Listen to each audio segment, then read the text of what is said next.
पूर्णिया सांसद पप्पू यादव ने पूर्णिया कटिहार लोकसभा क्षेत्र के सीमावर्ती इलाके जो बाढ़ से प्रभावित हैं उन इलाकों का भ्रमण किया।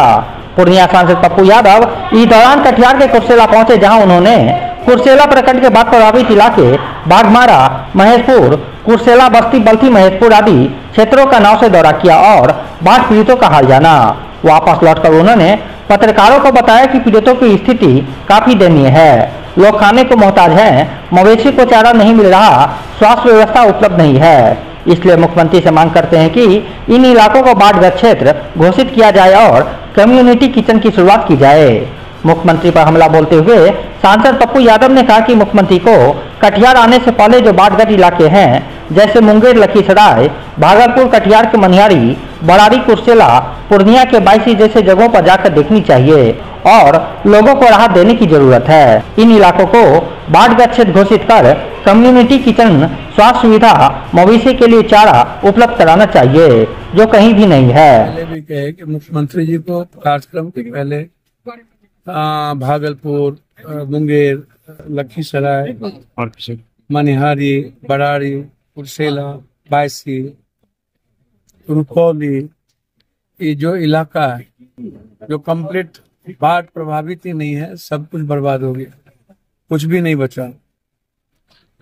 और सालों भर एंटी इरोजन का काम होता है, लूटते हैं नेता पदाधिकारी और उसके बाद फ्लड फाइटिंग में सारा पैसा बर्बाद होता है। तो मुख्यमंत्री जी को चाहिए था कि पहले हर जगह जो बर्बादी हुई, दूसरी बार ये बाढ़ आई जिसमें बहुत बड़ी क्षति हुई, एक तो बाढ़ प्रभावित क्षेत्र घोषित करना चाहिए।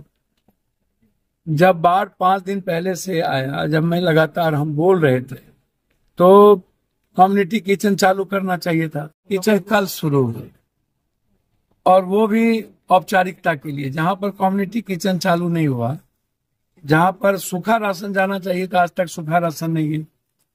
रुपौली में कोई कम्युनिटी किचन चालू नहीं हुआ। जिस पैसे पर जनता का अधिकार है वो पैसा दलाल, माफिया, अपराधी, पदाधिकारी, मंत्री संतरी खा जाते हैं, तो जनता को कहां तक पहुंचेगी।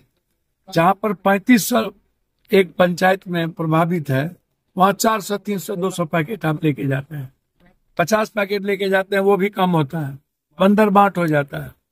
तो हम लगातार, अच्छा चारा कहीं नहीं है, आप उठा करके देख लीजिए। जानवर की स्थिति सबसे बुरी है।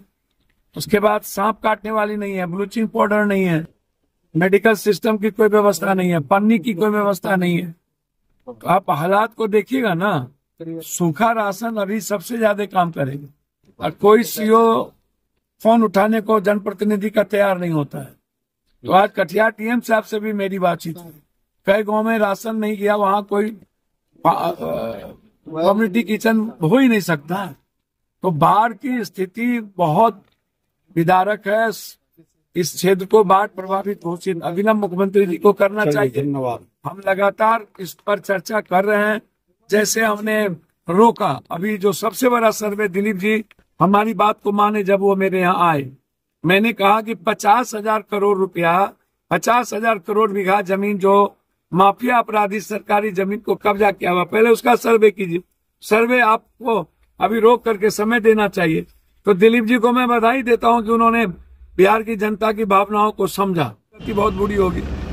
उसी तरह की लगातार हमारे पिताजी की अभी 25 तारीख को श्रद्धांजलि सभा, 29 तारीख को, और 29 तारीख को प्रार्थना सभा में मैं लगातार कभी अररिया, कभी कटिहार, कभी पूर्णिया, लगातार, और भी बारिश के समय, जबकि तूफान था, सुबह नहीं जाने की स्थिति थी। हमारे लोगों ने मना कर दिया, 9 वाले ने मना कर दिया कि तूफान की स्थिति। हमने कहा मुझे जाना, हर परिस्थिति में जाना। कौन आ रहे हैं, कौन जा रहे हैं, हम अपनी जनता को कैसे छोड़ देंगे भगवान भरोसे, या इस मुख्यमंत्री के भरोसे, या सरकार के भरोसे।